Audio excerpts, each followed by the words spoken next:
Hello students, मेरा नाम ओम प्रकाश है और आपका स्वागत है हमारे चैनल एपी ट्यूटर्स में। आज हम लोग चैप्टर नंबर 3 फिज़िक्स के एक्सरसाइज के सॉल्यूशन को डिस्कस करने वाले हैं। एक्सरसाइज काफ़ी बड़ा है, इसमें 25-30 क्वेश्चन हैं और एक एक क्वेश्चन को इलेबोरेट करने में 5 से 10 मिनट का टाइम जाता है। तो अगर हम पूरा का पूरा एक्सरसाइज एक बार में सॉल्व करें तो काफ़ी लंबा वीडियो बन जाएगा। तो मैं कोशिश करूंगा सेक्शन वाइज इनके वीडियोस अपलोड करने का, और जैसे जैसे हम सेक्शन कंप्लीट करते चले जाएंगे हमारी स्पीड भी बढ़ती चली जाएगी, क्योंकि स्टार्टिंग में मैं थोड़ा बहुत फंडामेंटल्स पे फोकस करवाने वाला हूँ। तो आइए स्टार्ट करते हैं। एनसीईआरटी एक्सरसाइज 3.1 मतलब first question of exercise 3 physics का क्वेश्चन हमारा है, in which of the following examples of motion can the body considered approximately a point object. अब यहाँ पे कई चीज़ों पे आप लोगों को फोकस करना है। सबसे पहले point object. What is point object? क्या आपको पॉइंट ऑब्जेक्ट का कॉन्सेप्ट पता है कि ये पॉइंट ऑब्जेक्ट होता क्या है? यहाँ पे कलर मेरे ख्याल से सही इफेक्ट में नहीं आ रहा है, मैंने येलो लिया है बट ये ग्रीन ही दिख रहा है, तो मैं कलर चेंज कर लेता हूँ, पर इसमें दिखता ही नहीं है तो ये कलर ले भी नहीं सकते हैं।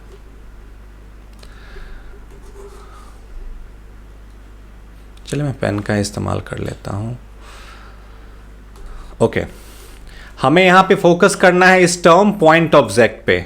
हमारे सामने एक क्वेश्चन है जिसमें हमसे पूछा जा रहा है इसमें से कौन सा वाला सेक्शन पॉइंट ऑब्जेक्ट को रिलेट करता है। तो विच of the following examples of motion can the body considered approximately a point object. अगर आप पॉइंट ऑब्जेक्ट का कॉन्सेप्ट जानते हैं तो व्हाट इज पॉइंट ऑब्जेक्ट? मान लीजिए अगर आपके पास दो ऑब्जेक्ट है, एक ये आपका घर है और दूसरा ये आपका स्कूल है, ठीक है। मान लेते हैं ये आपका स्कूल है और इसके बीच का डिस्टेंस बहुत ज्यादा है या बहुत कम है, जो भी हो सकता है। मान लेते हैं फिलहाल के लिए ये डिस्टेंस आपका 10 किलोमीटर है, एक एवरेज डिस्टेंस, ठीक है। मैं आपके घर के पॉइंट को पॉइंट ए मान लेता हूं और आपके स्कूल के पॉइंट को पॉइंट बी मान लेता हूं। अब अगर हम अप्रॉक्सीमेटली यहां पे दो ऑब्जेक्ट देख रहे हैं, एक आपका घर और एक स्कूल, अगर हम एक एवरेज साइज ले लें आपके घर का विड्थ का, तो मान लेते हैं कि आपके घर का विड्थ 10 मीटर है और आपके स्कूल का विड्थ इससे थोड़ा ज्यादा यानी कि 20 मीटर है, ठीक है। ये मैंने विड्थ लिया है सिर्फ, यानी चौड़ाई आपके स्कूल की ले ली है। और नीचे जो हमारा डिस्टेंस है वो 10 किलोमीटर है। अगर इसे हम कन्वर्ट कर दें मीटर में तो ये 10,000 मीटर हो जाएगा, ठीक है, 10,000 मीटर। अब अगर आप इस लेंथ के कंपैरिजन में इस लेंथ को किसी भी लाइन पे रिप्रेजेंट करने की कोशिश करो तो कितना बड़ा लाइन आएगा। अब मान लेते हैं कि हमने यहां पे एक लाइन लिया और इस लाइन का लेंथ है 10 सेंटीमीटर, तो हम इसे 10 पार्ट में डिवाइड करते हैं। 1 2 3 4 5 6 7 8 9 और ये 10। लास्ट वाला पोर्शन हमारा यहीं तक मेन है 10। तो एक पोर्शन किसको रिप्रेजेंट करेगा? 1 किलोमीटर को। सोच के देखिए कि मैंने इस पूरे लाइन को 10 पार्ट में डिवाइड किया और 10 पार्ट रिप्रेजेंट कर रहा है 10 किलोमीटर को, मतलब 1 पार्ट रिप्रेजेंट करेगा 1 किलोमीटर को। और अगर इस 1 किलोमीटर को फर्दर 1000 पार्ट में डिवाइड करें ना तो वो मेंशन करेगा 1 मीटर को। तो अगर मैं इस लाइन पे इस घर के लेंथ को रिप्रेजेंट भी करना चाहूं तो आप एक डॉट से बड़ा कुछ बना नहीं सकते हैं। और सिमिलरली अगर मैं इस पॉइंट पे स्कूल को रिप्रेजेंट करना चाहूं तो चूंकि यहां से यहां तक का गैप 1000 है तो इसमें 20 कितना बड़ा हो जाएगा? इससे बड़ा तो नहीं होगा। तो इस लेंथ के कंपैरिजन में हम आपके घर को और आपके स्कूल को क्या मान सकते हैं? सिंपली एक पॉइंट ऑब्जेक्ट। तो आई होप पॉइंट ऑब्जेक्ट का कॉन्सेप्ट आप लोग समझ गए हैं। पॉइंट ऑब्जेक्ट का मतलब होता है जब भी कोई दो ऑब्जेक्ट के बीच का डिस्टेंस इतना ज्यादा हो कि उस डिस्टेंस के कंपैरिजन में ऑब्जेक्ट का साइज बहुत ज्यादा मायने नहीं रखता हो, तो उस केस में हम ऑब्जेक्ट को पॉइंट ऑब्जेक्ट मान लेते हैं। अब यहां हमारे पास सिचुएशन क्या है कि हमें अलग अलग टाइप के क्वेश्चंस दिए गए हैं और हमसे पूछा गया कि बताओ कौन पॉइंट ऑब्जेक्ट है। जैसे यहां railway carriage move without jerks between 2 stations. अब यहां पे सिचुएशन ये है कि 2 स्टेशन के बीच में रेलवे कैरेज मूव कर रहा है। अब रेलवे की जो गाड़ी है वो कितनी लंबी हो सकती है? अगर आप सोचने की कोशिश करो तो एक रेलवे की गाड़ी कितनी लंबी होती है? 50 मीटर। मालगाड़ी है तो 100 मीटर भी हो सकती है ना। तो 50 मीटर, 100 मीटर, और कोई मालगाड़ी तो बहुत ज्यादा लंबी हो जाती है। बट हम अगर एक एवरेज लेंथ ट्रेन का 50 मीटर मान लें तो 2 स्टेशन है। मान लेते हैं एक स्टेशन ये है दिल्ली और दूसरा स्टेशन हमारा है मुंबई। तो Delhi for D, Mumbai for M ही लेते हैं तो काफ़ी है। ये दिल्ली का पॉइंट है, ये मुंबई का पॉइंट है, और इन दोनों के बीच का ये डिस्टेंस है। नॉर्मल कंडीशन में आप जानते हो दिल्ली और मुंबई के बीच का डिस्टेंस मोर देन 1500 kg है, किलोमीटर है सॉरी। तो अगर हम इसे एक एवरेज डिस्टेंस 1500 किलोमीटर मान लें, ठीक है, कितना मान लें, 1500 किलोमीटर, और हमें यहां पे कंपेयर करना है टू स्टेशन को, तो दिल्ली के स्टेशन का लेंथ कितना हो सकता है।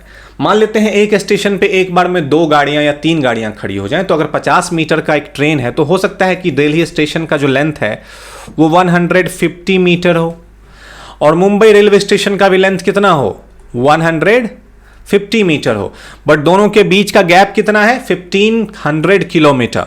अब 1500 किलोमीटर को अगर मैं मीटर में कन्वर्ट करूं तो ये कितना हो जाएगा, 1500 इंटू 1000 मीन्स ये कितना हो गया, 1500,000, यानी कि 15 लाख मीटर। अब सोच के देखिए, किसी भी ग्राफ पे आप अगर 15 लाख मीटर को रिप्रेजेंट कर रहे हो, आपका पेज इससे बड़ा तो नहीं होगा, आपका पेज बहुत बड़ा हो गया तो 20 सेंटीमीटर का होगा, उससे बड़ा पेज तो आपके पास होगा नहीं। उसी पेज पे आपको इस सिचुएशन को रिप्रेजेंट करना है। ये हमारा दिल्ली है, ये हमारा मुंबई है, बीच का लेंथ मीटर के कंपैरिजन में अगर देखा जाए तो 15 लाख मीटर है। कितना है, 15 लाख मीटर, और इसका लेंथ है सिर्फ 150 मीटर और इसका लेंथ है 150 मीटर।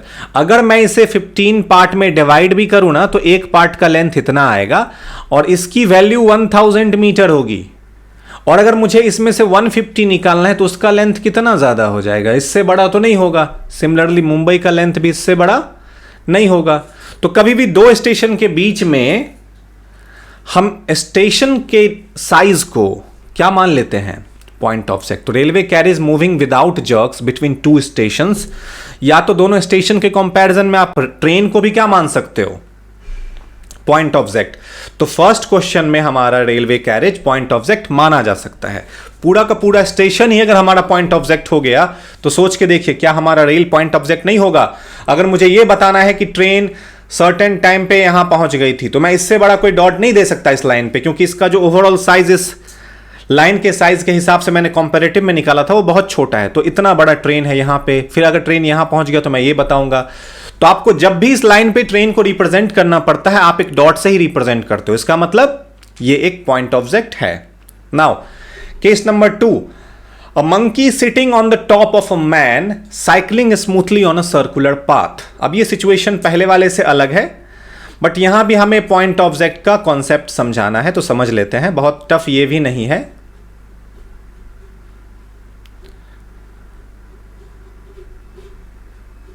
देखिए, अब सिचुएशन हमारे सामने है कि एक मंकी है जो किसी आदमी के कंधे पे बैठा हुआ है किसी सर्कुलर ट्रैक पे। तो क्या हम उसे पॉइंट ऑफ जेक्ट माने या ना माने।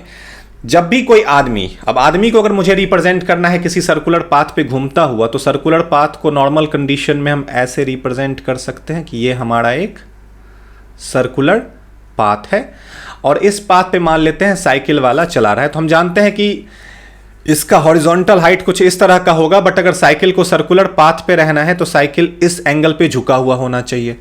अब मान लेते हैं इस हाइट पे यहां पे कोई आदमी है जो साइकिल चला रहा है, और इसके सर पे बैठा हुआ है एक मंकी।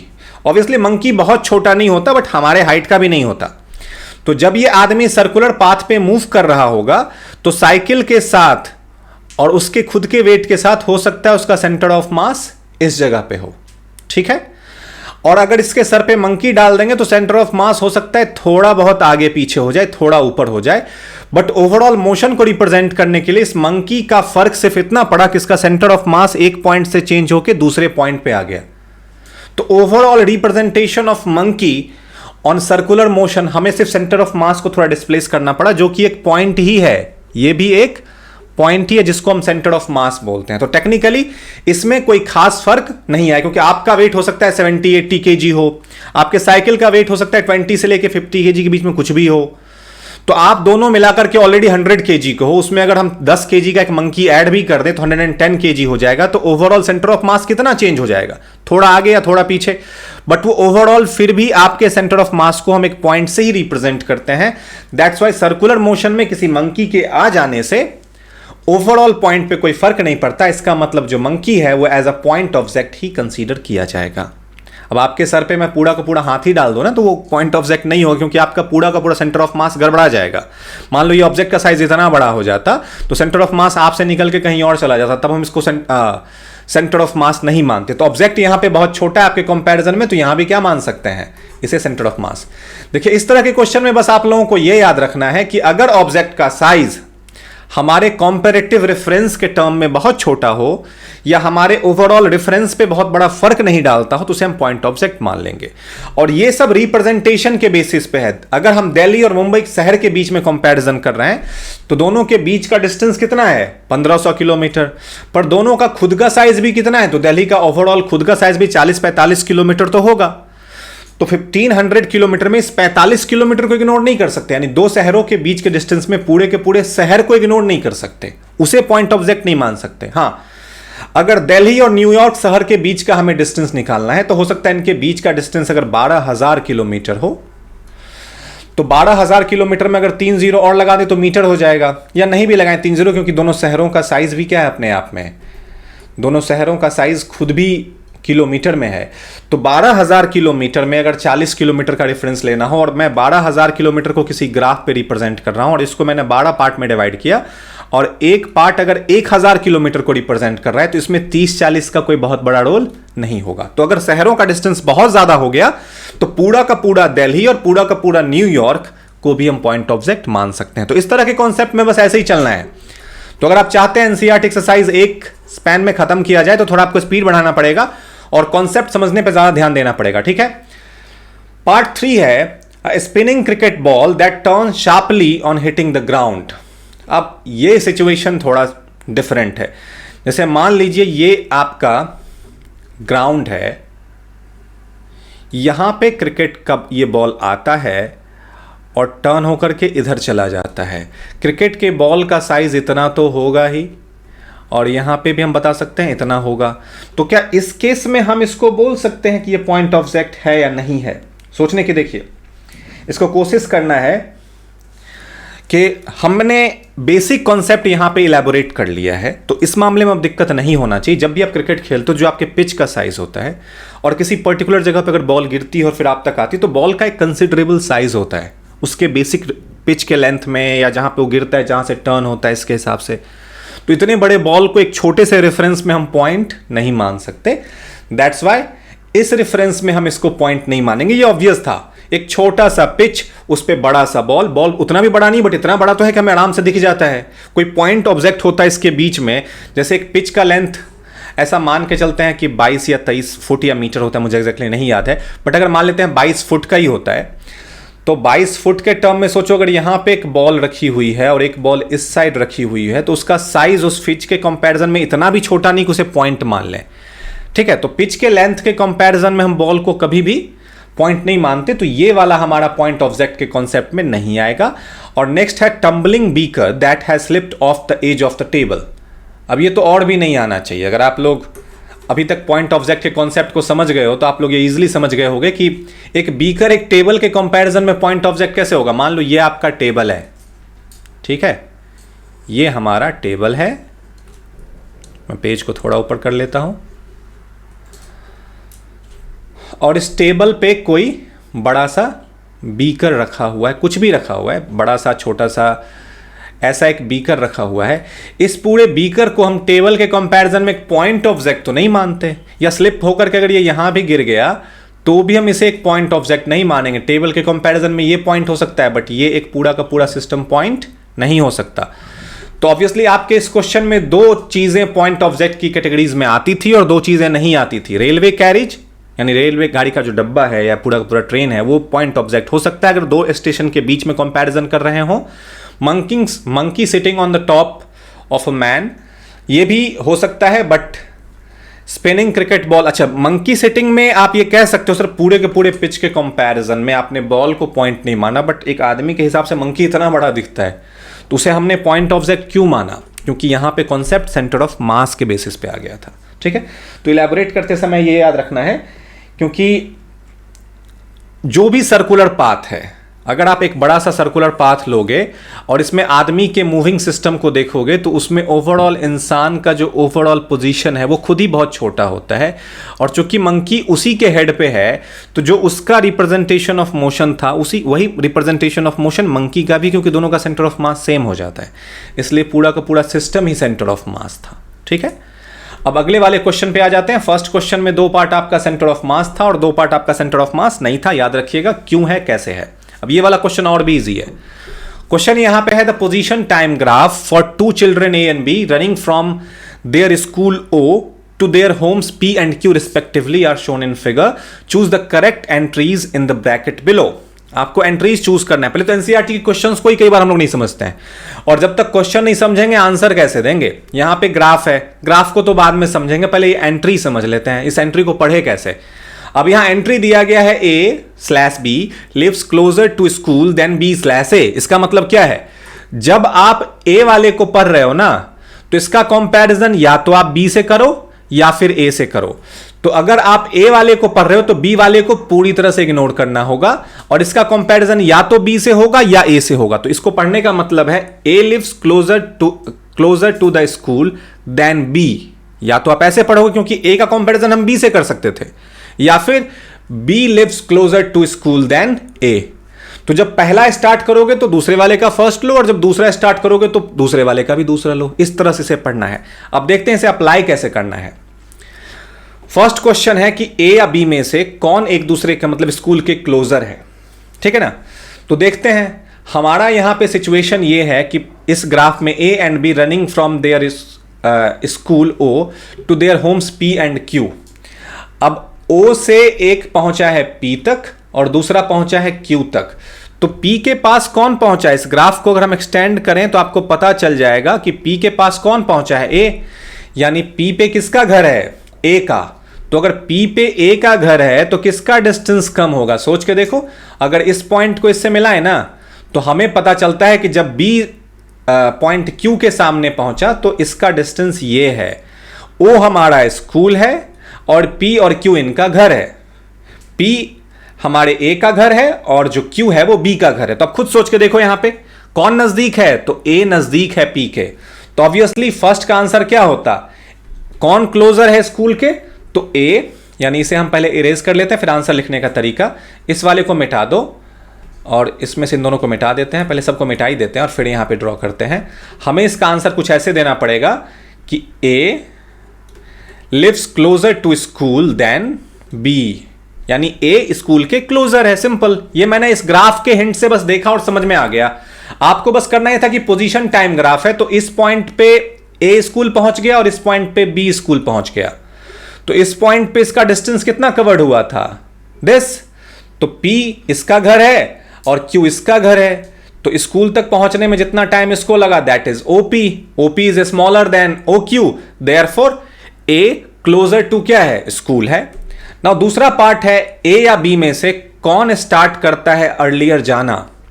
तो अगर आप पोजीशन टाइम ग्राफ जानते हो तो आप ये जानते हो कि ये पॉइंट जो स्टार्टिंग पॉइंट होता है वो हमारे इनिशियल वेलोसिटी या इनिशियल टाइम सबको रिप्रेजेंट करता है। अगर आप इस ग्राफ को ठीक से देखो तो A का ग्राफ स्टार्ट हुआ है 0 से, यानी जब हमने काउंटिंग स्टार्ट की थी, घड़ी देखना शुरू किया था, और जिस समय घड़ी में टाइम हमने स्टार्ट किया, चलो अब देखते हैं कि कौन पहले घर से निकलता है। तो जब हम काउंटिंग स्टार्ट करेंगे उस समय टाइम 0 होता है, तो A उसी समय चलना शुरू कर चुका था। बट हो सकता है यहां से यहां तक जाने में उसको 5 सेकंड लग गए और उसके बाद B ने चलना स्टार्ट किया। तो B बाद में चलना स्टार्ट कर रहा है और A पहले चलना स्टार्ट कर रहा है। तो हम इसका आंसर सीधा क्या देंगे, कौन पहले स्टार्ट हुआ है, A start from the school earlier than B। समझ में आ गया, ऐसे टिक आउट करना है इसमें। थर्ड पार्ट था A या B में से कौन ज्यादा तेज चल रहा है। सिंपली जब भी आपके सामने डिस्टेंस टाइम ग्राफ हो तो डिस्टेंस टाइम ग्राफ का जो रिजल्ट होता है वो वेलोसिटी का हो या फिर स्पीड का हो। नॉर्मली हम स्पीड वर्ड यूज करते हैं। तो इसका स्लोप, जिसका जितना ज्यादा स्लोप होता है ना उसकी वेलोसिटी उतनी ज्यादा होती है। एक तो देखो ये बहुत बाद में चलना शुरू करता है B, और पहुंच ये पहले जाता है, क्योंकि अगर इस समय तक मान लेते हैं 5 सेकंड था और इस समय तक 10 सेकंड था और इस समय तक मान लेते हैं 15 सेकंड था, तो बी ने 5 सेकंड पे चलना शुरू किया और 10 सेकंड पे पहुंच गया, मतलब इसको यहां से घर से स्कूल जाने में इसको सिर्फ 5 सेकंड लगा, जबकि ए को इसने चलना शुरू किया था 0 सेकंड में और पहुंचा है 15 सेकंड, मतलब इसको 15 सेकंड लगा। तो ऑब्वियसली किसकी स्पीड ज्यादा है? सोच के देखिए, हमारे बी की स्पीड ज्यादा है।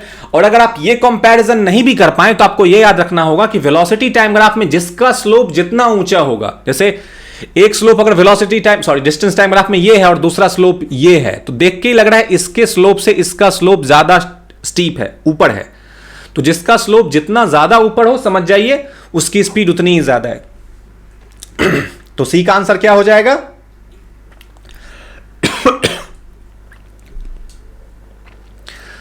B walks faster than A.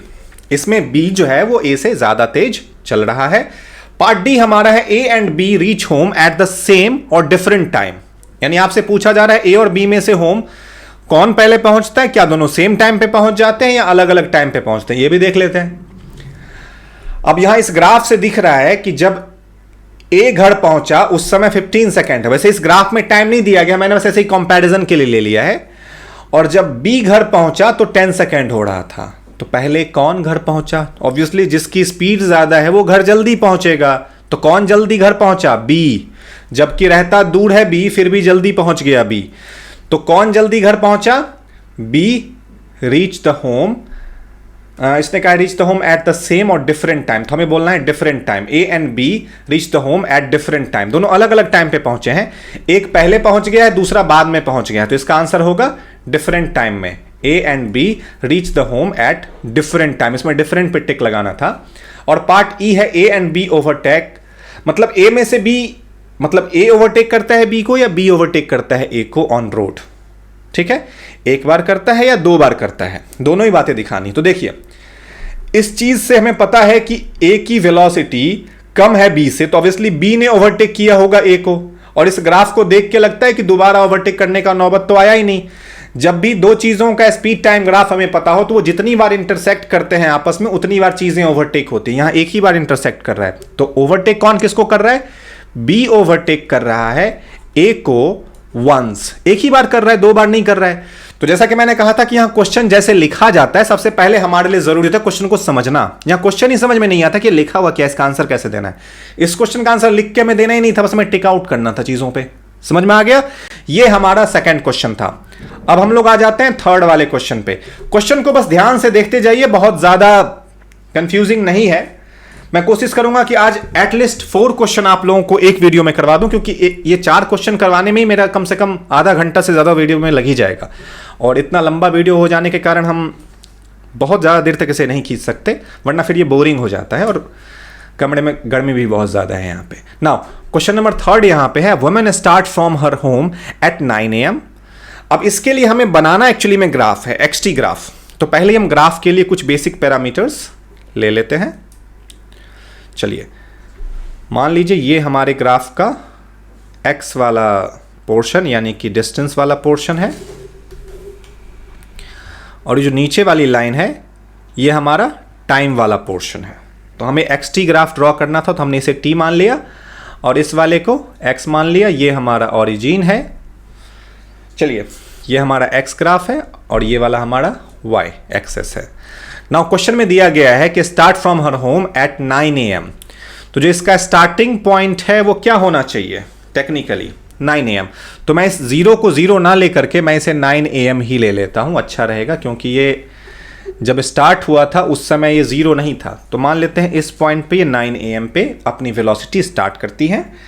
And then question है, walks with a speed of 5 km/h on a straight road up to her office 2.5 kilometre away. तो अब यहां पे कई सारे डिस्टेंसेस हैं, तो हम मान लेते हैं ये 1 मीटर को रिप्रेजेंट, 1 किलोमीटर को, ये 2 किलोमीटर को, ये 3 किलोमीटर को, ये 4 किलोमीटर को, इस तरह से अलग अलग रिप्रेजेंट कर रहे हैं। बट चूंकि यहां पे 2.5 है तो मैं इसे 0.5 ले लेता हूं।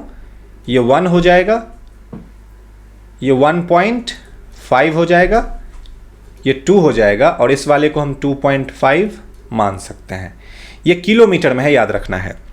और यहां पे 9 से स्टार्ट हुआ है और 5 बजे तक जा रहा है, तो 9 AM से 5 PM के बीच में काफी गैप होता है। तो हमें इस बार गैप को थोड़ा सोच समझ के लेना पड़ेगा, क्योंकि हमारे पास घंटे कितने हैं, 9 बजे से लेके 12 बजे तक ही आपका हो जाता है 3 घंटा और फिर 5, तो टोटल 8 घंटा है। तो इसको 8 में डिवाइड करने से अच्छा होगा हम 4 पार्ट में डिवाइड करें, 1 2 3 और 4, और एक पार्ट को कितना मान लें, 2 आवर मान लें। तो 9 और 2 कितना हो जाएगा, 11, 11 और 2 कितना हो जाएगा, 1 PM, 1 PM के बाद 2 कितना हो जाएगा, 3 PM, और 3 और 2 कितना हो जाएगा, 5 PM।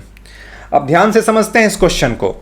यहां सिचुएशन ये है कि 9 बजे उसने अपने घर से चलना शुरू किया और उसकी स्पीड थी 5 किलोमीटर पर आवर। तो हम यहां पे स्पीड लिख लेते हैं 5 किलोमीटर पर आवर, और उसके घर का जो डिस्टेंस है वो है 2.5 किलोमीटर। इतने डिस्टेंस पे उसका ऑफिस है। Stay at the office up to 5 PM।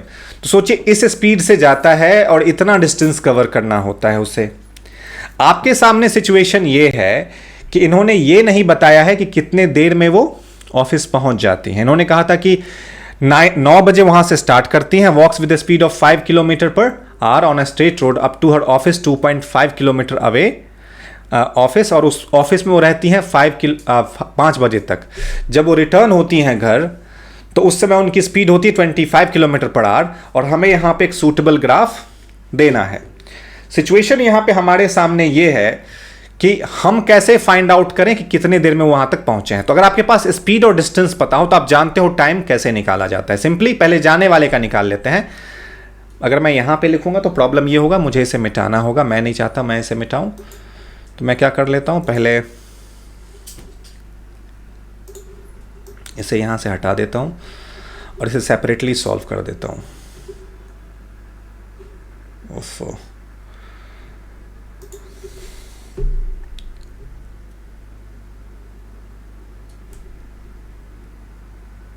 Okay, चलिए हम न्यूमेरिकल एक्चुअली नीचे बना लेते हैं।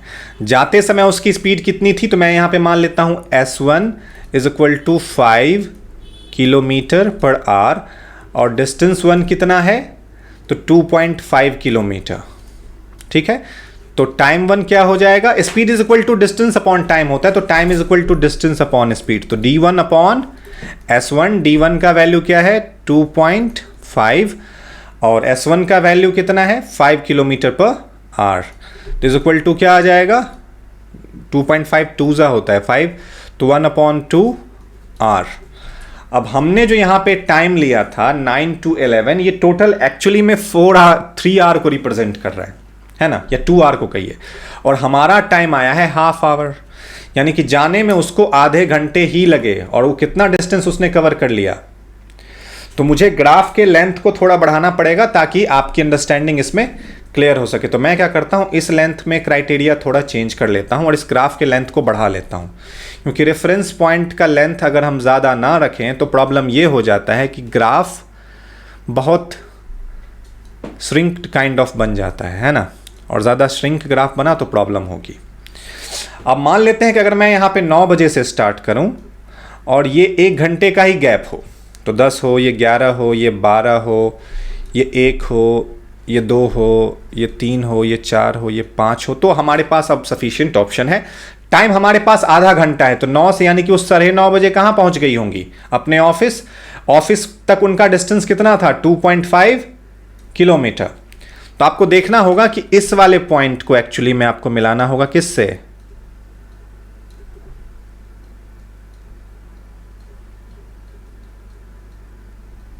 इससे। ये थोड़ा ध्यान से करने वाला काम है, क्योंकि बहुत ही छोटा सा रेफरेंस फिर भी मिल पाया मेरे पास, मैंने 1 घंटे का गैप लिया तो भी। तो ये 9 बजे से स्टार्ट होता है और इस टाइम पे वो अपना ऑफिस पहुंच जाता है, फिर वो 5 बजे तक ऑफिस में ही बैठी रहती है ना। तो 5 बजे तक अगर ऑफिस में बैठी हुई हैं तो इसका ग्राफ आगे बढ़ेगा क्या, हम जानते हैं डिस्टेंस टाइम ग्राफ में डिस्टेंस चेंज नहीं होने का मतलब है वो टाइम एक्सिस के पैरेलल होना चाहिए। तो ये 5 बजे तक अपने ऑफिस में बैठती है और आते समय इनकी वेलोसिटी ज्यादा हो गई, 25 किलोमीटर पर आवर हो गई। तो डिस्टेंस हम घर का जानते हैं ऑलरेडी, तो हमें ये पता है S2 इज इक्वल टू कितना है 25 किलोमीटर पर आवर, शायद यही था ना, हाँ। और डिस्टेंस 2 हमारा अभी भी उतना ही है, क्योंकि ऑफिस से घर का जितना डिस्टेंस था उतना ही घर से ऑफिस का डिस्टेंस है। तो ये 2.5 किलोमीटर है। तो टाइम 2 इज इक्वल टू क्या होना चाहिए? सिंपली डिस्टेंस 2 अपॉन स्पीड 2, यानी कि 2.5 अपॉन 25 डिवाइड करेंगे तो 1 अपॉन 10 आर आ जाएगा। ये तो और भी छोटा हो गया। तो इसका मतलब अगर ये पूरा का पूरा 1 घंटा है तो इसको 10 पार्ट में अगर डिवाइड करें तो हमें कुछ ये मिलेगा। तो हमें इस तरफ से ग्राफ के पोर्शन को थोड़ा ही, जैसे मान लेते हैं अगर ये 5 पे है तो यहाँ से थोड़ा सा बेंड करना है इसे, एकदम बिल्कुल थोड़ा सा, एकदम थोड़ा सा। और इसका रियल वाला जो हाइट है वो मान लेते हैं कुछ ऐसा है, ठीक है, इस तरह से। मतलब उसके और इसके बीच में छोटा सा गैप है। तो ये हमारा हो गया graph to represent the motion of that lady on going from her home to office and back to the home. बस ये ग्राफ आपको बता क्या रहा है समझ लेते हैं। जब भी कोई बॉडी मोशन में होता है तो डिस्टेंस टाइम ग्राफ में उसका ग्राफ एक स्लोप बनता है। अगर कोई भी स्लोप हो तो स्लोप हमें यह बताता है कि उसकी वेलोसिटी कितनी थी। नाउ अगर वो स्लोप हमारा पैरेलल टू टाइम एक्सिस हो जाए, इसका मतलब वेलोसिटी 0 है, तो इस केस में इसकी वेलोसिटी 0 है और फिर से उसकी वेलोसिटी इंक्रीज हुई है, बट चूंकि बहुत जल्दी घर पहुंच गई वो, तो दैट्स वाई ये स्लोप काफी स्टीप हो गया, बहुत ज्यादा फैला हुआ नहीं है। अगर ये एकदम ऐसा टाइप का स्लोप दिखता है इसका मतलब उसको जाने में टाइम लगा है। ठीक है, ये हमारा क्वेश्चन नंबर 3 था। आई होप आप लोग समझ गए होंगे। बहुत टफ क्वेश्चन नहीं था इसलिए मैं इसके डिटेल में नहीं जाना चाहूंगा। कई बार लोग ऐसे इजी पीजी क्वेश्चन को भी बताने के लिए बहुत ज्यादा लंबा चौड़ा समय ले लेते हैं। मैंने इस क्वेश्चन की क्षमता से ज्यादा ही टाइम इस पे दे दिया। नाउ अब नेक्स्ट क्वेश्चन हमारा है ड्रंक वॉकिंग। अब ड्रंकर्ड का क्वेश्चन है, काफी इंटरेस्टिंग क्वेश्चन है और ये आज का लास्ट क्वेश्चन है, तो मैं चाहूंगा थोड़ा ध्यान से देखिए इस क्वेश्चन को। कोई शराबी इंसान है जो एक नैरो लेन पे चल रहा है और शराबी है तो पहले वो आगे जाएगा, फिर कभी कभी लड़खड़ा के पीछे आएगा। तो सिचुएशन क्या है कि वो 5 स्टेप आगे चलता है और 3 स्टेप पीछे, यानी जब भी वो 5 स्टेप आगे चलता है तो एक बार 3 स्टेप पीछे जरूर आता है, पता नहीं कब पहुंचेगा घर। Followed again by 5 step forward and 3 step backward. वैसे नॉर्मल कंडीशन में ऐसा नहीं होगा, कोई शराबी इतना नाप के नहीं चलता, बट ऐसा मान ले तो हमारे पास एक सीक्वेंस बन जाएगा और क्वेश्चन बनाना इजी होगा। And so on. Each step 1 metre का है तो कैलकुलेशन इजी है और हर एक स्टेप को चलने में उसे 1 सेकेंड लगता है, तो ये भी इजी हो गया। आपको यहां पे भी क्या करना है, एक्सटी ग्राफ प्लॉट करना है मोशन का। और अदरवाइज अगर ये ऐसा आपसे ये भी पूछ रहे determine graphically and otherwise how long and drunkard takes to fall in a pit 13 metre away from the start. अब ये भी जरूरी था कि ये इस तरह से शराब पी के चल रहा है तो किसी न किसी गड्ढे में गिरेगा तो जरूर। तो उसके वो जहां से चलना है स्टार्ट करता है वहां से 13 मीटर के बाद एक गड्ढा है, वो कह रहा है उसमें गिरने वाला है, तो बताओ कितने देर बाद वो उसमें गिरेगा। तो चलिए ऐसे क्वेश्चंस को सॉल्व करने के लिए जो किसी सीक्वेंस में हमें गिवन हो और हमारे पास डेटा अवेलेबल ना हो तो डेटा बनाना पड़ेगा। डेटा बनाने के लिए सारा मटेरियल अवेलेबल है और उस डेटा को फिर हम ग्राफ पे रिप्रेजेंट करेंगे। तो पहले हम इसके x और t के लिए एक डेटा बनाएंगे। ओके, तो ये मान लेते हैं हमारा x है और ये t है, जिसके लिए हम क्या फॉर्म कर रहे हैं, डेटा। ध्यान से समझ लीजिए, अगर आपको डेटा नहीं बनाओगे यहां पे तो नहीं फॉर्म कर सकते। इसमें कुछ चीज हमें पहले से ही पता होगी, मैं दिखाता हूं क्या पता होगी पहले से।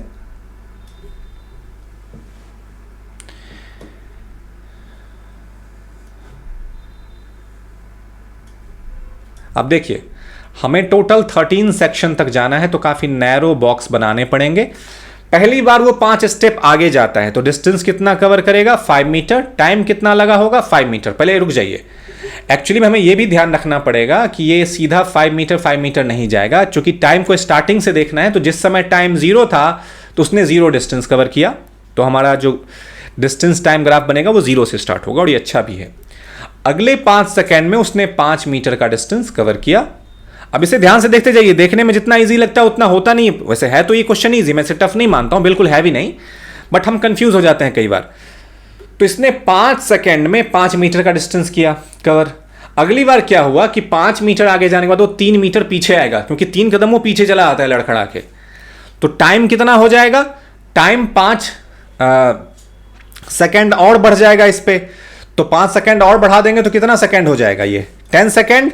पर डिस्टेंस उसका अब कितना हो जाएगा, 2 मीटर, क्योंकि आप 5 मीटर आगे गए और 3 मीटर पीछे आ गए। तो अब आपका ओवरऑल डिस्टेंस क्या हो गया, 2 मीटर हो गया। समझ पा रहे हैं ना ये डेटा कैसे फॉर्म हो रहा है, ध्यान से देखते जाइए। अब अगली बार सेकेंड फिर से बढ़ेगा, तो अगले 5 सेकेंड में, 1 मिनट रुक जाइए, मैंने एक यहां पे मिस्टेक कर दिया। हम सबको 5 ही नहीं ले सकते, यही मिस्टेक इसमें कॉमनली हर किसी से हो जाता है, तो हमें थोड़ा ध्यान रखना पड़ेगा इस चीज का। वरना ये कन्फ्यूज़न हो जाता है। नाउ 5 सेकेंड लगा उसे आगे जाने में, तो 5 मीटर का डिस्टेंस कवर किया। अगली बार वो 3 कदम पीछे आ रहा है, तो 3 सेकेंड ही लगा होगा पीछे आने में ना। तो 5 सेकेंड में हम कितने सेकेंड और ऐड करेंगे? 3 सेकेंड, यानी कि ये 8 सेकेंड होगा। तो अब वो 2 मीटर पे है। अब फिर से वो 5 कदम आगे जाएगा, तो 2 में 5 ऐड कर देंगे तो 7 मीटर हो जाएगा। और 5 मीटर आगे जाने में कितना समय लगेगा? तो 5 सेकेंड और लगेगा। तो 8 में 5 ऐड कर दो तो 13 सेकेंड। अगली बार फिर से वो 3 कदम पीछे आने वाला है, तो 3 कदम पीछे आने में समय कितना लगेगा? 3 सेकेंड। 13 में 3 सेकेंड ऐड कर देंगे तो 16 सेकेंड। और 7 में से 3 मीटर माइनस कर देंगे तो 7 माइनस 3 कितना हो जाता है? 4 मीटर पे अब ये पहुंच गया। अब क्या करना है? अगली बार फिर से आगे जाएगा, तो अब आगे जाने में 5 ऐड करना पड़ता है। तो 4 में 5 ऐड कर दो तो 9 मीटर, और 16 में 5 ऐड कर दो तो 21 सेकेंड। अब फिर से वो पीछे आने वाला है।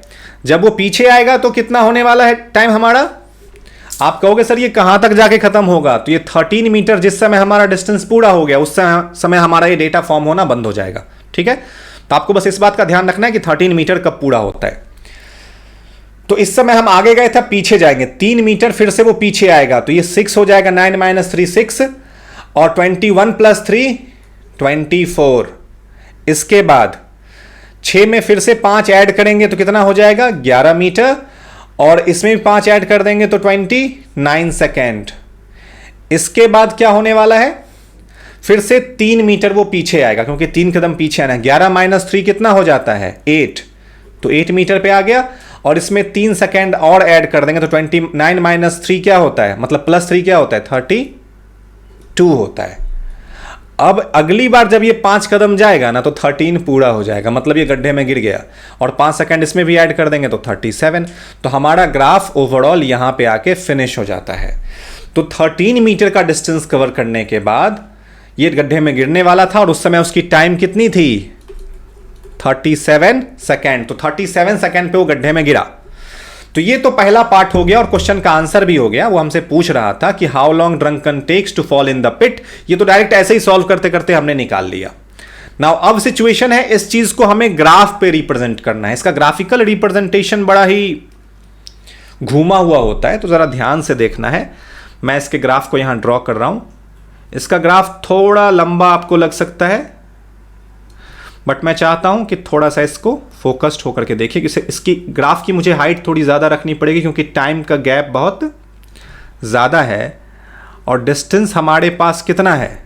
13 मीटर। ये तो डिस्टेंस ज़्यादा नहीं भी रखेंगे तो चलेगा। तो ये मान लेते हैं 0 है, ये 1 है, ये 2 है, ये 3 है, ये 4 है, ये 5 है, ये 6 है, ये 7 है, ये 8 है, ये 9 है, ये 10 है, ये 11 है, ये 12 है, ये 13 है, ये 14 है। ओके, टाइम हमारे पास 37 सेकेंड तक का है। तो 37 यहां पे नहीं करते हैं, बट अगर 2 का गैप ले ले तो इजी रहेगा। तो अगर एक को हम 2 सेकेंड माने तो 2 सेकेंड, और ये 2 4 सेकेंड, 6 8 10 12 14 16 18। अच्छा होगा हम 3 का मान लें, क्योंकि सिचुएशन ऐसा है कि बट 3 का मानने में एक प्रॉब्लम ये भी आता है हमारे सामने कि हमारे पास टाइम एक बार 3 के टर्म में इंक्रीज हो रहा है और एक बार 5 के टर्म में हो रहा है। तो जो इनका गैप बनेगा, जैसे मान लो 0 पे 0 था और फिर 5 हमें लेना होगा, तो 2 में 5 लेना फिर भी इजी है। 2 4 एंड 4 का के बाद जो 5 और 6 के बीच, 4 और 6 के बीच का गैप है वो 5 हो जाएगा। 3 के लिए भी 4 के बीच में लेना इजी हो जाता है, इसलिए मैं 2 का गैप ही रखना चाहूँगा। बस देख लेते हैं गैप किस हिसाब से वर्क करता है। अगर ये वर्क नहीं करेगा तो मैं इसके लेंथ को और भी ऊंचा मान के चलूँगा, मैं नीचे वाले को और लंबा कर लूँगा। बट फिलहाल के लिए कितना हुआ है देख लेते हैं। 1 2 3 4 5 6 7 8 9 10 11 12 13। तो 13 2 26 होता है। हमें एक्चुअली में 37 लाना है, तो एक्चुअली 38 तक आना चाहिए, और 38 तक आने के लिए 19 तक जाना पड़ेगा। तो हम क्या करते हैं ना, पहले इस चीज़ को इरेज कर लेते हैं नीचे वाले को, ठीक है, क्योंकि ग्राफ इसमें जितना क्लियर बनाऊंगा उतना ही ईजिली आपको समझ में आएगा। और ये हमारा लास्ट ग्राफ है आज का, तो मैं कोशिश करूंगा इसे जितना क्लियर वे में आपको समझा सकूं उतना ही अच्छा होगा। अब देखिए हमारा यहाँ तक 12 13 हो गया था, ये 14 हो जाएगा, 15 हो जाएगा, 16 हो जाएगा, 17 हो जाएगा, 18 हो जाएगा, ऑब्वियसली ये 19। तो एक ज़्यादा ही रखते हैं, कम क्यों रखें। और ये वाला पोर्शन हमारे किस चीज़ को रिप्रेजेंट करने वाला है, ऑब्वियसली डिस्टेंस को। हमेशा ग्राफ में डिस्टेंस को रिप्रेजेंट करता है, और डिस्टेंस हमारे पास 13 मीटर ही है। तो 1 2 3 4 5 6 7 8 9 10 11 12 और ये 13 हो गया। तो 13 से ज़्यादा ही हमने कर लिया। ये हमारा 0 है, ये 1 है, ये 2 है, ये 3 है, ये 4 है, ये 5 है, ये 6 है, ये 7 है, ये 8 है, ये 9 है, ये 10 है, ये 11 है, ये 12 है, ये 13 है और ये 14 है। इसको हमने कितने का गैप माना था, 2 का।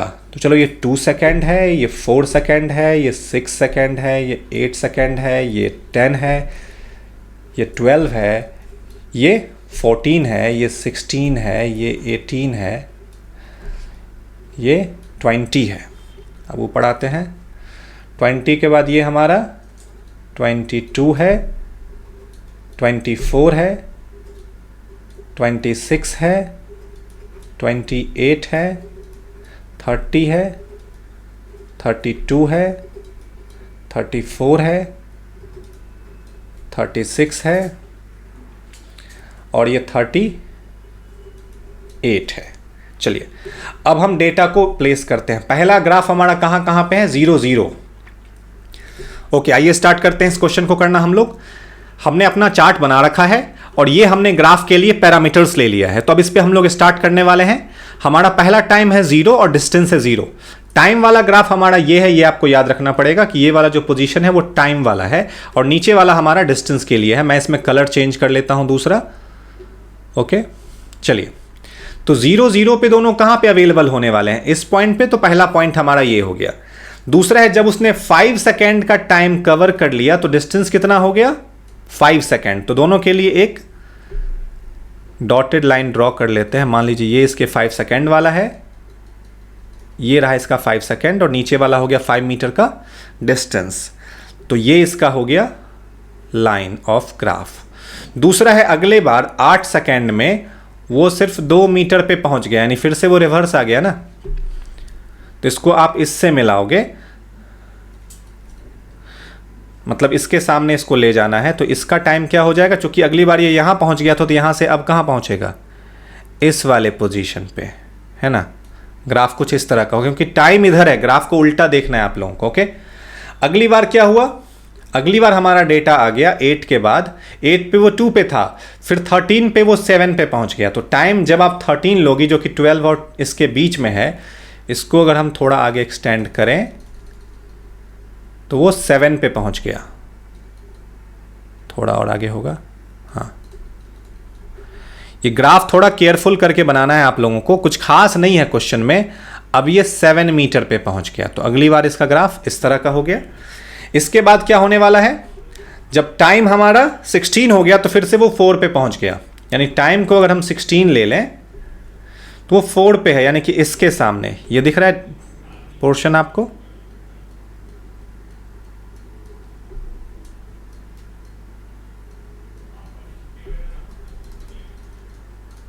तो इस पॉइंट पे पहुंच गया। तो इस बार इस लाइन को किससे मिलाना है, इस पॉइंट से मिला देना है। ठीक है, अगली बार टाइम हमारा हो जाता है 21 और वो 9 पे पहुंच जाता है। तो टाइम को ले लेते हैं, ये 20 है, 22 है, इसके बीच में होगा 21। तो इसको थोड़ा एक्सटेंड कीजिए 9 के सामने तक, हो गया। अब इसको 9 से मिला देते हैं।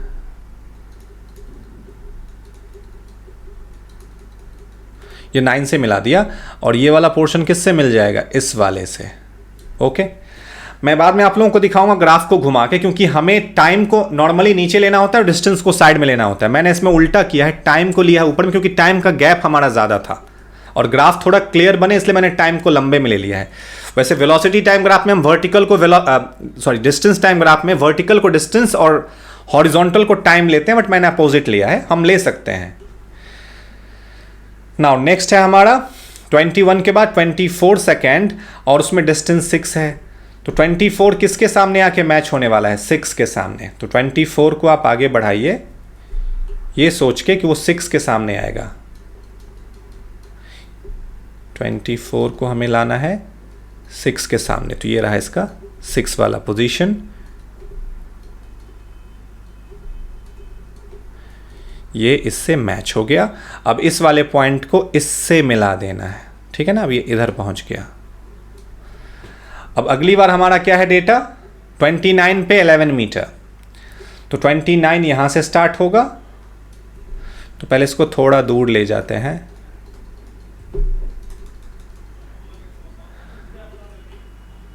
और ये 11 पे है।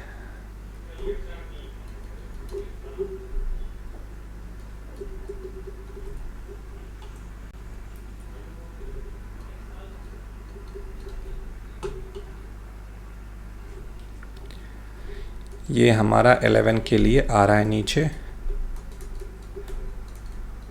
ठीक है।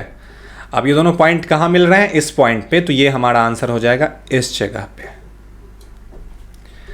अगला पॉइंट था हमारा 29 के बाद 32 पे 8 मीटर। तो 32 पे 8 मीटर है, तो वो 9 से भी पहले आएगा।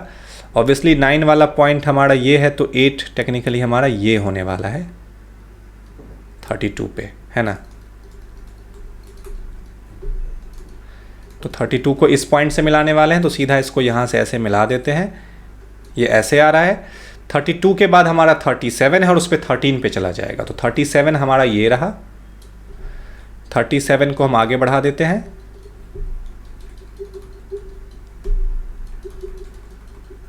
अप्रॉक्सीमेटली इस जगह पे ये जाके इससे मिल जाएगा, और यही हमारा फाइनल आंसर होने वाला है, ठीक है। क्योंकि 13 हमारा फाइनल टाइम था।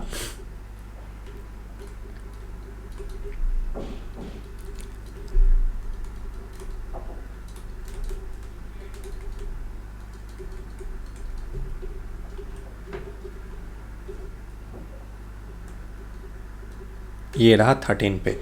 मैं इस ग्राफ को आपको रोटेट करवा के दिखा देता हूं। अब देखिए, अगर हम टाइम और उसके टर्म में बनाते तो ग्राफ कुछ इस तरह का दिखता, बस ये अपोजिट हो जाता इस साइड, वर्टिकली अपोजिट आपको करके देखना होता। तो इस तरह का एक ग्राफ बनेगा जो जीरो से प्रोपागेट तो हो रहा है, बट कभी पीछे कभी आगे, कभी पीछे कभी आगे, इस तरह से ये आता चला जा रहा है, ठीक है। तो नॉर्मली ये ग्राफ इस तरह से बनाया जाता है। ग्राफ की अंडरस्टैंडिंग बहुत टफ नहीं है, और आंसर हमने पहले ही निकाल लिया था कि 13 सेकंड पे जाकर के ये गड्ढे में गिर जाएगा। तो इसमें मेन आप लोगों के लिए ग्राफ ड्रॉ करना है। अगर आप टाइम का पोर्शन नीचे लेते हो और वेलोसिटी का पोर्शन वर्टिकल लेते हो, तो आपका ग्राफ कुछ इस तरह से एक स्लोप फॉर्म करेगा। मैंने रिजल्ट के लिए या फिर कहो इस पेज में हटाने के लिए मैंने इसकी वैल्यू को चेंज कर लिया, दैट्स वाई आंसर ऐसा आया। तो आज के वीडियो में हम लोगों ने इस एक्सरसाइज के टोटल 4 क्वेश्चन कर लिए हैं। अगले वीडियोस में हम लोग 5-6 क्वेश्चन और इस एक्सरसाइज का कवर करेंगे। तब तक के लिए धन्यवाद।